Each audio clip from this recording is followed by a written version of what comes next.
Κύριος είναι ο ποιμένας μου και τίποτα δεν θα μου λείψει. Σε βοσκοτόπια μ' έφερε να ζήσω χλωερά, πλάι σε νερά που αναψυχή χαρίζουν με μεγάλωσε. Αναγεννά τη ζωή μου, στους δρόμους τους σωστούς με οδηγεί, για να δοξάζεται το όνομά Του, γιατί ακόμα κι αν περάσω από εκεί που ο θάνατος κυριαρχεί, δεν πρόκειται να φοβηθώ πώς θα με βρει κακό, γιατί είσαι εσύ μαζί μου, η γκλίτσα σου και το ραβί σου μου δίνουν σιγουριά. Τραπέζι εμπρός μου έστρωσες απέναντι στους καταπιεστές μου.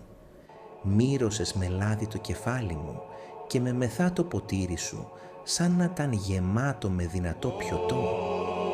Η αγάπη σου θα με ακολουθεί σε όλη τη διάρκεια της ζωής μου και στον Κύριο θα κατοικώ τον οίκο για μέρες αμέτρητες.